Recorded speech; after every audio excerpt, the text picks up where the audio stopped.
Cordiales a todos nuestros amigos y amigas de la antología en tiempos de COVID, la antología digital en tiempos de COVID. Y hoy estamos con la escritora costarricense María Pérez Iglesias, quien es una de las personas que está participando en esta antología digital y también en las conversaciones que estamos teniendo a modo de entrevista con las escritoras y escritores que han estado participando en esta antología. Así es que encantada que estés con nosotros, María. Buenas tardes. Igualmente, Marlene, es un placer estar aquí, sobre todo en este lugar tan bonito. Estoy en Cahuita, aquí frente al mar. Eso que ven ahí detrás en los árboles es el mar. Y por lo menos si tenemos un ruido de fondo va a ser el fondo marino, así que eso está bien.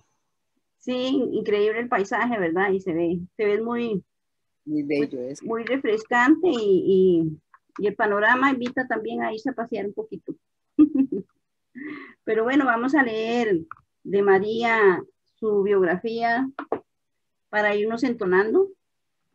Así es que tenemos que María Pérez Iglesias es catedrática jubilada, doctora en comunicación, decana de posgrado y vicerrectora de acción social de la Universidad de Costa Rica. Escribe columnas en La Nación y Extra. Tiene 14 años de escribir en La Nación y La Extra y publica más de un centenar de artículos y libros académicos.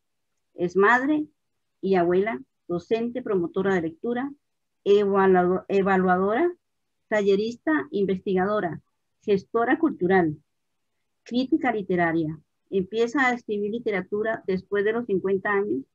Entre sus publicaciones literarias están Las fronteras de la luna y el sol, Silencio, el mundo tiene el ala rota, Cerro Pelón, Lágrimas de barro, Cuento histórico y social, Boleros, nos volvemos tango y Anclas sin poema. Este último es de parejas, historias de parejas. Luego viene Mapi, la monja que vuela, Piojitas y piojosas, Vivir para jugar, Super Mapi y La cueva de las palabras, Mari de Aranjuez. La rebelde del reino de las alumnas, Caídas y Mapi y las historias que parecen cuentos, son memorias. La cueva de Ali Baba y los 40 erizos matones y las ciberbrujas en Valle Escondido, que es literatura infantil y juvenil. Luego viene Bailamos con el mar, poesía y música y una treintena de libros inéditos. Directora de la asociación, está en la directiva de la Asociación Costarricense de Escritoras, participa en los talleres de poiesis y Noche de Palabras y en los programas de radio de la Universidad de Costa Rica, compartiendo la palabra y en primera persona. Está incluida en numerosas antologías y actualmente experimenta con 2 géneros nuevos, microrelatos y cuentapoemas. Así es que aquí tenemos un asombroso currículum y una asombrosa vida y un asombroso modo de escribir y de encontrarse a una mujer que habla, que cuenta y que ve todo un mundo en diversas dimensiones. Es muy importante también eso, María.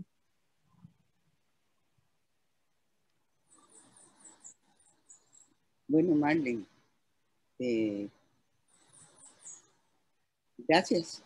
Y las dimensiones, sobre todo. Sí, es muy atrayente eso. María, vos decís aquí en tu currículum, en tu biografía, que comenzaste a escribir a los 50 años, y eso llama la atención con este montón de producto que tenés, ¿verdad? Y que has alcanzado también un reconocimiento a nivel nacional. Bueno, ¿Por qué no 50? Digo yo.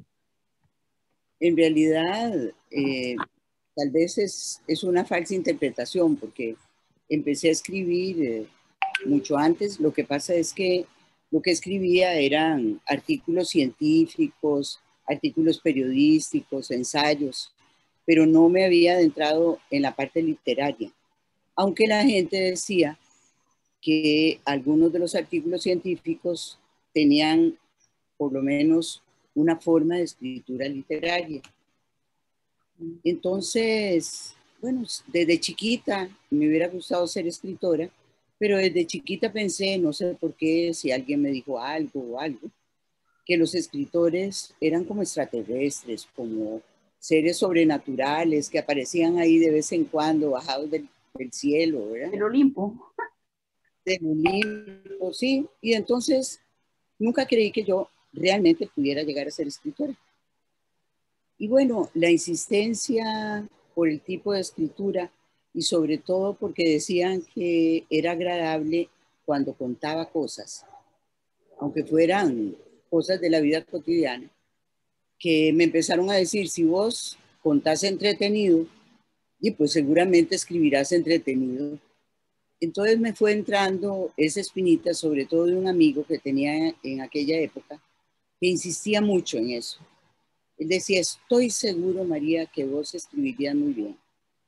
Así que en un viaje que hice a Honduras, estando en el SUCA, en esa unión de universidades centroamericanas, estaba tan aburrida la reunión que cogí el blog que nos habían dado ahí para, no sé, para escribir cosas importantes y empecé a escribir a mano algo que se llamó en aquel momento Burbuja sin limbo, que es el primer capítulo de una novela que nunca he publicado y que no he vuelto a leer, que se llama Eva, Rojo y Margaritas en Muro Gris. Y luego escribí otra cuestión muy diferente que se llamaba Basta Ya y que nunca he publicado tampoco. Y que era como el germen de toda la parte social, política, histórica que he escrito hasta ahora. Era como la primera cosa que lancé y que ahí la tengo. Tal vez algún día entre en algún libro, como pues para darle un premio por haberme abierto la puerta a la literatura. Entonces empecé a escribir y a escribir un poco. Hay una anécdota que me gusta mucho porque además va a salir ahora el libro ese, después de haber sido escrito hace como 12 años, que se llama El susurro de las hojas cómplices. Ya que estamos aquí con tantos árboles detrás, es un libro de 104 poemas, creo, dedicado todos a las hojas y al ser humano, por supuesto, pero muy importante las hojas, las estaciones, bueno, la hoja en sí, la hoja conmigo, la hoja con el otro, la hoja con el colectivo, unos más sociales, otros más personales, pero todos de hojas. Resulta que ese tuvo su germen en otra reunión, pero en República Dominicana. Resulta que estaba allá y también más aburrida esa reunión porque repiten muchas cosas que ya uno ha oído en otras reuniones. Entonces estaban saludando, excelentísimo, qué sé yo. Y me puse a escribir, no sé por qué vi las hojas así por la ventana y escribí y ya no me distraje y seguí escribiendo. Ese día a mí no me tocaba participar directamente, digamos. Y cuando subí a la habitación y las pasé en la computadora, había escrito 48 poemas. ¿Ve qué cosa más rara? Esto es uno de los raros ramalazos que he tenido yo en la vida, porque es raro, ¿eh? Eso es raro. Ese y otro estando aquí en el Caribe, pero no aquí en Cahuita, sino en Punta Uva, que estaba escribiendo relatos familiares de los bisabuelos y de pronto empecé con la Guerra Civil Española y rácata, me agarró y cada personaje quería decir lo mismo y quería participar y los personajes no me dejaron vivir y escribí 190 o 170 páginas como en 9 días. Esos son los únicos 2 ramalazos que he tenido en esta historia. Y eso es parte de una novela que tampoco está publicada, que se llama Puentes a mi nostalgia, ecos de un exilio, que, bueno, he estado esperando a ver si se me ocurre cómo contactar a alguien en España, porque me parece que sería como más propicio. Entonces, esos fueron como los inicios, como los arranques. Y la verdad es que yo empecé a publicar hasta el 2008. Es decir, tenía en ese momento 59 años, casi 60, porque yo cumplía 60 en abril y salieron en noviembre. Así que realmente yo podría decir que empecé mi carrera, comillas, literaria a los 60 y tengo 71.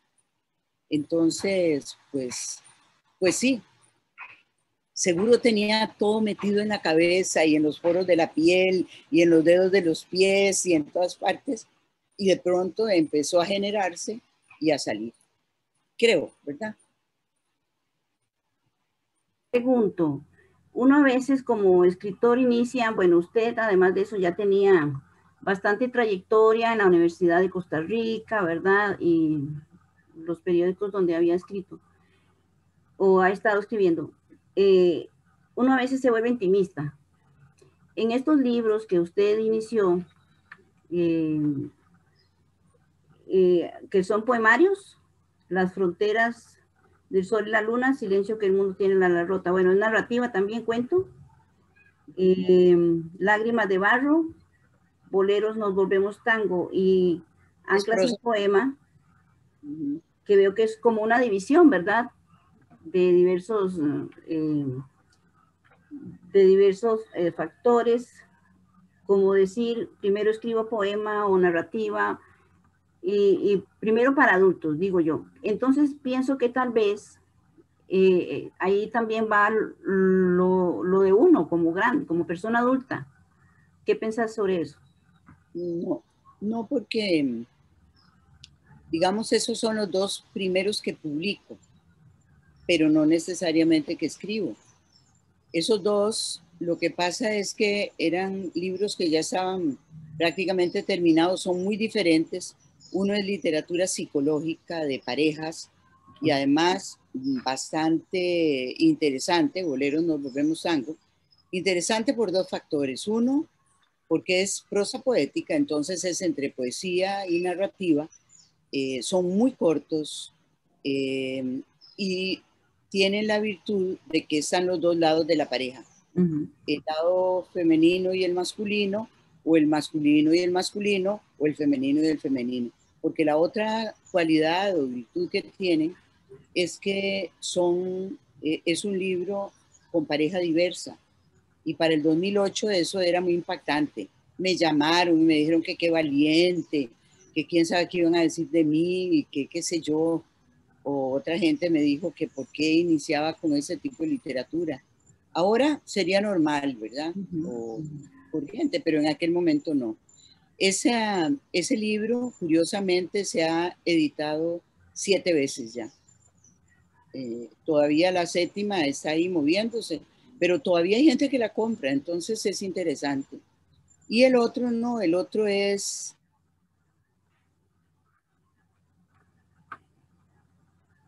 cuentos históricos, sobre todo centroamericanos, que esa es otra de mis fuertes, Centroamérica. Dice que soy la primera escritora costarricense que escribe cuentos centroamericanos. A mucha honra, porque yo, aunque conozco mucha literatura costarricense, pero no la conozco toda, pensé que había otra gente, pero no. Antes de ese libro, ningún otro autor costarricense había hecho sistemáticamente cuentos centroamericanos. Pero cuando yo estaba escribiendo eso, ya estaba escribiendo las novelas, que tengo 16 novelitas cortas para niños grandes o jovencitos, 8 del Pacífico y 8 del Caribe. Y ya en ese momento yo estaba escribiendo esas novelitas. Me acuerdo que una de las primeras que escribí fue sobre un sopilote albino, ¿verdad? Para trabajar un poco esa necesidad de ser diferente y esa tristeza de ser diferente. Es decir, cómo se juega la diferencia con la pertenencia, con ese sentido de pertenencia. Uno quiere ser parecido a quienes pertenece y entonces rechaza ser igual, pero siempre quiere ser diferente a los otros para que lo individualicen. Entonces, con esa problemática trabajé ese cuento que fue el primero, pero ya les digo, tengo 16 novelitas, cada una con un animal que nadie quiere o que están en Yo peligro pienso de que también extinción. en muchas voces que quieren salir, pero de haber conocido tantas historias de otras personas, ¿verdad?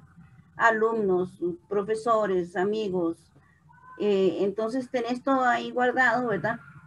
Que como buena escritora uno va haciendo ahí recopilación en diferentes cajitas, digo yo, en el cerebro, y entonces de ahí pienso es que sacas todas esas historias tan agradables y que salen en diferentes ritmos, puede ser narrativa o poesía.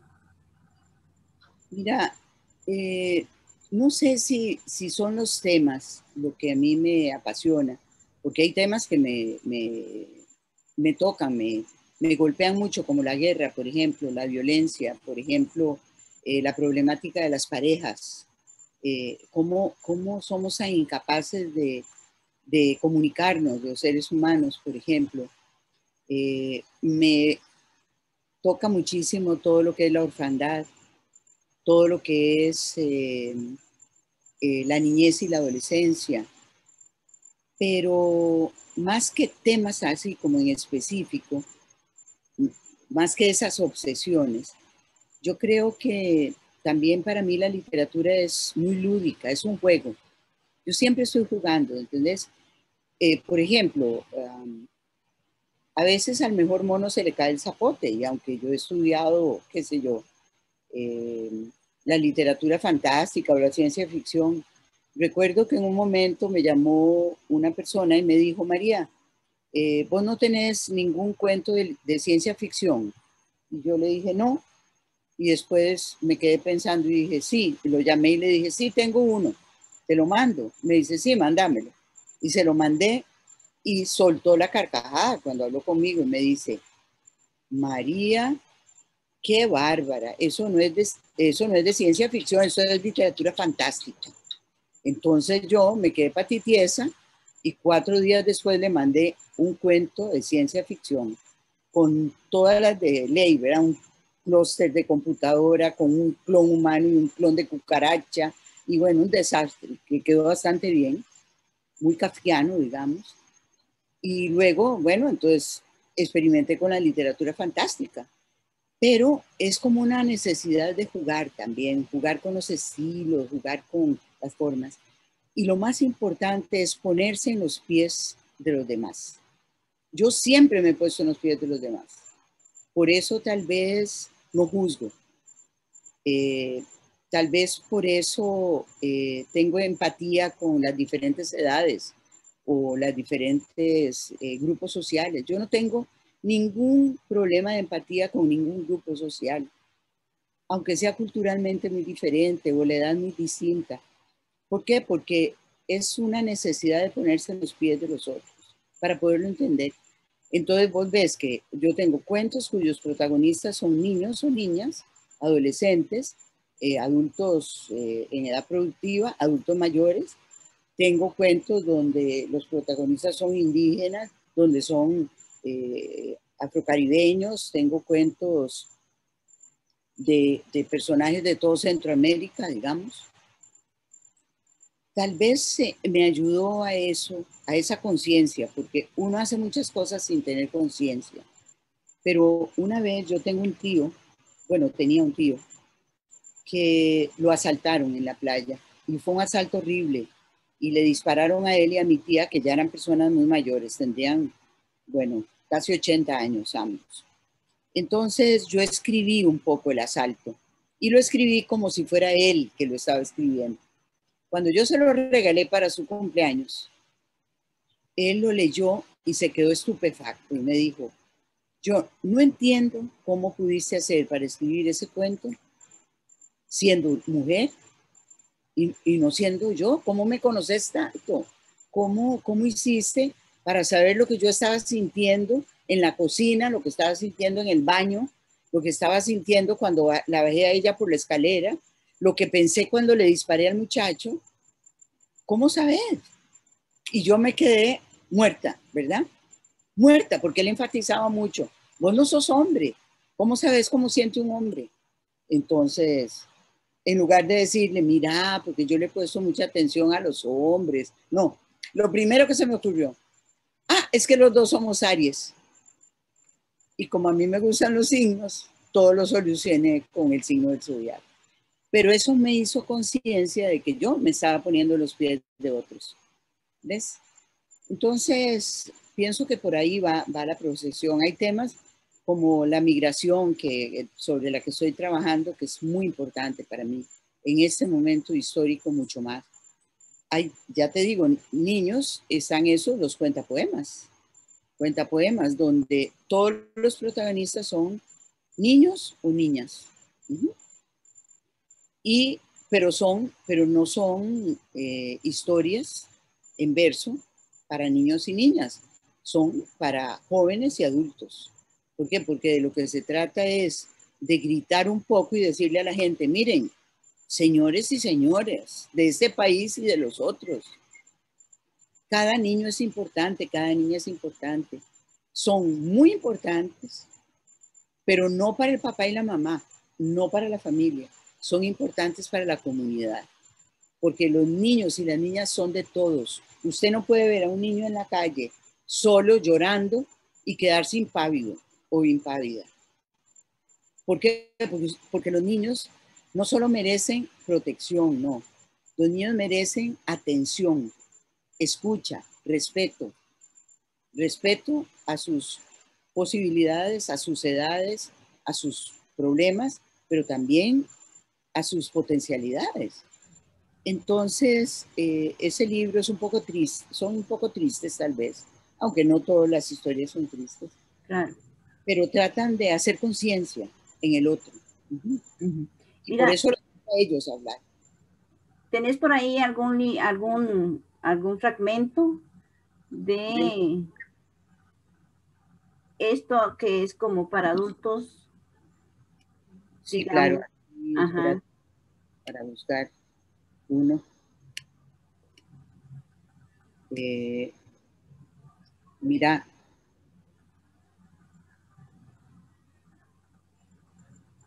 vamos a ver. Hay muchos, hay uno, digamos, dedicado a, digamos, este que es muy juguetón, que pareciera muy inocuo, pero que es muy serio. Tiene un epígrafe que se dice, el juego es y debe ser el trabajo de la niñez, de Jean Piaget. Estoy cansada, Lulú. Las ideas se resbalan y caen, hasta que la maestra aplaude. Despiértese, Merce, no sea vagabunda. Un lunes antes de saber, una niña quiso aprender, pero no pudo aprender porque tenía que barrer y así barría, así barría que yo la vi. Me gustan mi gata espantarratones, la escuela del parque, la directora de tacones altos, la maestra regañona. La pobre no sabe que tengo sueño, que son 7 camas, 3 perros y un abuelo. Mamá Luisa y yo. Esa media tiene un hueco y dígale a su mamá que le pegue el botón. Un martes antes de dormir, una estudiante quiso salir, pero no pudo salir porque tenía que surcir y así cosía, así cosía que yo la vi. Mamá trabaja por horas y llega muerta. Bueno, eso parece cuando mis hermanitos le piden un cuento, un beso, algo. Un miércoles antes de examinar, una alumna quiso estudiar, pero no pudo estudiar porque tenía que cooperar y así trasteaba, así secaba que yo la vi. Vos sabés, Lulú, Pipo está enfermo y los huilas no hacen caso. Pelean, rompen, tiran agua, pican, chupan, muerden. Nos pican los zancudos, nos chupan las pulgas, nos muerde el silencio. Merce, cochina, tiene piojos. Mamá los peló al rape y me robó mi cola de caballo, mis trenzas, mi pelo cantor del aire. Alcohol, ajo, eucalipto, vinagre de manzana, aceite de oliva, mayonesa y lavanda. Una ensalada para piojos.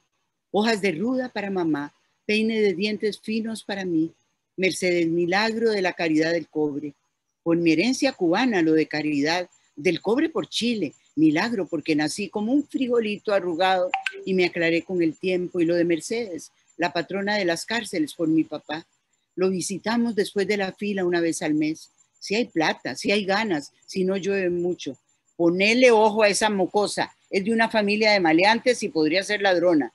Un jueves antes de cenar, una niña quiso bailar, pero no pudo bailar porque tenía que ayudar y así ayudaba. Así cuidaba que yo la vi. Esa chiquilla no crece nada, parece una pulguita triste. Sí, lo sé, ni sos perro. Lulú, garrapata, correte. Sí, lo sé, ni sos perro ni tenés pulgas.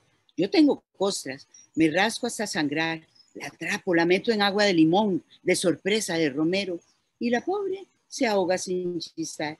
El viernes antes de llorar una chiquita, pero no pudo cantar porque tenía que limpiar, y así limpiaba, así ordenaba que yo la vi. Mamá hace extras, fines de semana, por la noche, de madrugada. Costuras, comidas por encargo, lava y plancha ajeno, sin manchas, arrugas, ni tiempo. El sábado antes de descansar una pequeña quiso cantar, pero no pudo cantar porque tenía que trabajar. Y así volaba, así se esforzaba que yo la vi. Lulú, mamá lo prometió. El domingo vamos a ir las tres al parque, a caminar, a comer un helado a tanda de 7. Una tarde, noche de chicas, dijo billete en mano y cara de mala. El domingo antes de almorzar una niña quiso jugar, pero no pudo jugar porque tenía que cocinar y así picaba, así freía que yo la vi. Mercedes otra vez se durmió en clase, doña Clemencia. Rosario la vio en el cine en tanda de 7 con la irresponsable de la mamá. Claro, callejera y vagabunda. Con razón, siempre anda agotada y ojerosa. Bueno, ahí está el cuentapoema. ¿Cuántas miles de niñas trabajando en su casa todo el día con una mamá trabajando en su casa y en la calle? Todo el día. Y el hombre ausente. Y los niños tienen que jugar. Bueno, entonces ese es como el tono, ¿verdad? Tono, nunca hay violaciones, abusos, embarazos adolescentes, pero nunca el tono es un tono ni brusco, ni grosero, ni lleno de malas palabras, ni de imágenes grotescas, no. La violación de la mamá o de la chica es, la chica dice, cuando la mamá la atrapa el guarda de frontera y le da a la bebé, a la chiquilla, y la chiquilla dice, mamá se acercó al guarda, el guarda y se levantó la enagua, el guarda la abraza sin conocerla y empuja sin parar. Esa es una violación. Claro. ¿Ves? No tengo que decir nada más. Bueno, entonces eso es lo que acabo de terminar, 2 libros, una de niños y uno de niñas. Sí. Eso es la realidad de la actualidad en que vivimos. Y la migración es algo que por sí solo ya una persona que tenga que salir de su país ya de por sí ya es violencia. Así es que, como vos lo decís, no hay que ser muy explícito para ponerlo en... Claro, ese es un tema que yo trabajo mucho. Después de todo, yo soy una migrante sin haber salido del país, porque viví en mi casa con mi abuela viuda española que venía de la guerra, que nunca se adaptó a nada de Costa Rica, que nunca salió a la calle. Así que yo era una chiquita, una migrante también, porque yo tenía que hablar de tú, comer lo que se comía en casa y salir a la calle a hablar de voz y comer otras cosas y no equivocarme porque se podían burlar de mí, porque además éramos gallegos. Y en Costa Rica todos los gallegos le dan duro, como si fuéramos tontos, ¿verdad? Mira, y de todo esto que nos decís, eh, esa genia que tenés ahí en los libros, que es Mapi, ¿verdad? Que es una niña genia, que canta, que también baila, así como es tu espíritu, y que dice la verdad también así en bonito, como vos lo decís. ¿Ella cómo surgió? Bueno, en realidad esos 6 libros de Mapi, en realidad son de Mapi, esa niña que fui y que ya no soy, pero sigo siendo. Son las siglas, María Ángeles Pérez Iglesias, Mapi. En realidad mi intención nunca fue hacer una biografía ni hablar de mí. Se habla de mí porque soy la niña que cuenta, pero en realidad lo más importante del libro, aunque al principio la niña tiene un protagonismo importante porque una niña pequeñita es ella y su familia y la escuela y el parque nada más, a medida que crece empieza el círculo más grande y más grande, las calles, el hospital, la política, el fútbol, etc. Lo que yo quise fue atrapar, hacer una historia de Costa Rica desde los ojos de una niña, no genia, pero sí una niña muy despierta que había vivido siempre con adultos, con muchos recursos de lenguaje siempre, con mucha habilidad para comunicarse siempre, con mucha tristeza siempre, solitaria siempre y a la vez muy sociable siempre, que era aquella niña. Entonces yo me pasaba la vida entera observando, observando, observando, observando, escuchando, viendo. Sí, es más, había una vecina que me decía cierto bulto con orejas. Decía, cállate, Lupe, cállate, Lupe, que ahí está cierto bulto con orejas. Porque yo estaba siempre o detrás del sillón o a la par de la puerta o tirada en el piso donde nadie me veía, ¿verdad? Escuchando, escuchando, escuchando. Yo creo que es la mejor cualidad que puede tener un escritor, escuchar.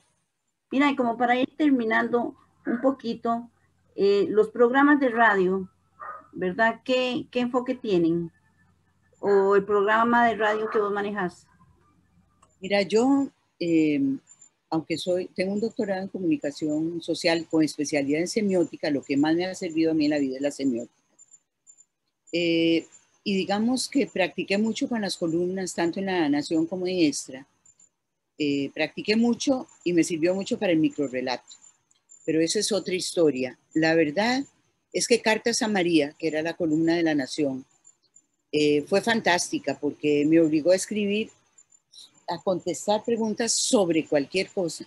Y eso es fantástico, la verdad. Y me enseñó, digamos, que uno no puede hablar paja en esta vida. Que si uno es un verdadero comunicador, debe saber de lo que habla y que hay que prepararse. Entonces, ¿cuál es la gran cualidad, digamos, o el éxito, si querés, de las columnas? Y ahora de los programas de radio. Bueno, que yo estudio a la persona, o sea, cuando yo te hice la entrevista a vos en algún momento, compartiendo la palabra, que sobre todo son escritores de más de un par de libros, ¿verdad? O sea, que ya uno sepa que verdaderamente su escritura no es una casualidad, sino que es una forma de vivir la vida, digamos. Es que yo me leo la obra de la gente. Yo no hago un prólogo sin leerme la obra de la gente, ni tampoco voy a hacer un programa sin conocer la obra y sin conocer todo lo que yo pueda de esa persona, porque si no es un monólogo, no es un diálogo. O si no, uno hace preguntas tan generales, tanto, tanto, tanto, que al final no logras penetrar en el otro. Entonces creo que esa es la característica de esos programas, el prepararlo mucho antes, con mucha responsabilidad y con mucho gusto y mucho amor, porque la verdad es que Después de cada entrevistado yo quedo siempre enamorada de los entrevistados y las entrevistadas. Siempre les encuentro de verdad tantas cosas positivas, tantas que al final la entrevista también ha sido muy buena para mí, como lo fueron Cartas a María. Yo estaba en una piscina y me decían, ¿usted es Cartas a María? Yo decía, no, yo soy María. No me decían María, me decían Cartas a María. En la bomba de gasolina, el muchacho que vendía con chicles en un lugar. Entonces, bueno, eso me enseñó a mí muchas cosas. La comunicación de masas como link también personal hacia otros, como conocimiento, como sensibilidad, como forma de acercarse a los demás y acercarse, por supuesto, a la literatura, que en este caso es la que me conduce. Claro. Ahora voy a hacerle a Dionisio Cabal una entrevista, por ejemplo, por la literatura, pero también por todo lo demás, ¿verdad? Por el ensayo, por la música, por el lenguaje, por tantas cosas que ese hombre es, ¿verdad? Claro. Y uno se Sí. enamora del entrevistado y quiere como seguir preguntando, permeándose de esa persona, ¿verdad? De ese espíritu que es a veces muy positivo de las personas que uno conoce. María, se me fue un ratito, pero María, ¿cómo te ha tratado este año que pasó, que te pedimos que participaras en la antología digital de escritores y escritoras? 5 minutitos y tenemos que dejarte. Bueno, mira, ha sido un año de muchísimas posibilidades y oportunidades. A pesar de ser el año más demencial, más trágico y más difícil de toda mi vida. La enfermedad y la muerte de mi marido fue espantosa el 3 de abril. Fue espantoso el duelo, no solo por lo que el duelo significa, sino por la soledad de la pandemia. Este año estuve muy enferma. Después de él se me descubrieron un montón de cosas, de problemas que probablemente vengan de tanto dolor. Luego de estar enferma me fracturé un pie y estuve 2 meses sin poderme levantar. Realmente no podía poner ningún pie en el suelo. Luego vino el coronavirus, que fue muy fuerte también. Pero fue un año en que tengo un amigo maravilloso que es un garrobo que llega todos los días al Pacífico a desayunar conmigo.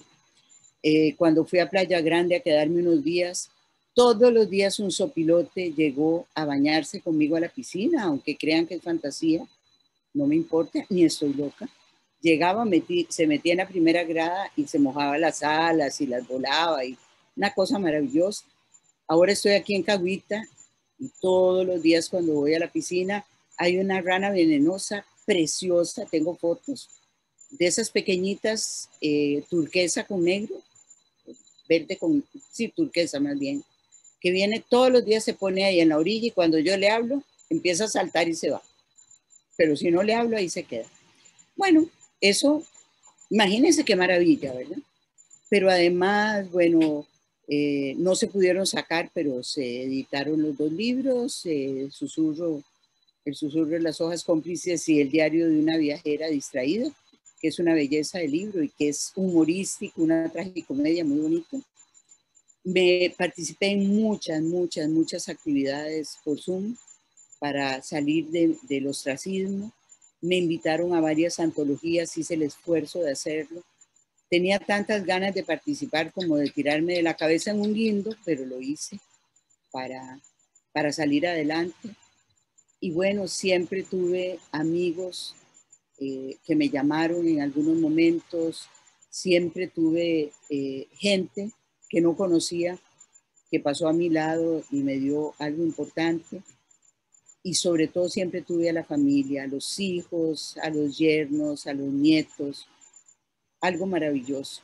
Entonces, aún en el peor año de mi vida, yo creo que es un año que tuve que agradecer. Casi terminé 2 novelitas, la segunda de las brujas y una sobre los rehenes de la sombra del monstruo. Terminé estos 2 libros que les conté. Avancé en uno que va a llamarse Huellas, Soy porque pertenezco, que está crudo. Hice microrelatos. Entonces, todo, hasta lo más trágico, hasta lo más doloroso, hasta lo peor, puede dejarnos algo en la vida. Así que ese es el recuerdo que yo voy a tener de la pandemia. Las 2 caras de la moneda, la trágica y la que compensa o la amable. Este año yo espero que sea al revés, tener la cara maravillosa y por ahí otra cara de la moneda de recuerdos tal vez no tan positivos que me permitan seguir sobreviviendo, pero sobre todo seguir viviendo y seguir apreciando cada detalle y cada cosa maravillosa que te trae la vida. Pues qué dicha, María, después de todo ese trajín de año que hemos tenido, que también participaste en la antología digital en tiempos de COVID. Yo te lo agradezco mucho también que estuviste, que también sacar el rato para hacerlo. Muchísimas gracias por participar con nosotros y por estar esta tarde también, que ya veo que ya se nos acabó la playa y el sol. Ya se nos acabó el sol y ya llegó la lluvia. Aquí estoy debajo del aguacero. Ay, Dios mío, no. Y entonces, pues despedirnos y esperando que vengan tiempos mejores y para poder abrazarnos y saludarnos con mucho cariño. Bueno, muchísimas gracias, de verdad, Marlene. De verdad que sos una persona especial. Muchísimas gracias, María. Igual para nosotros.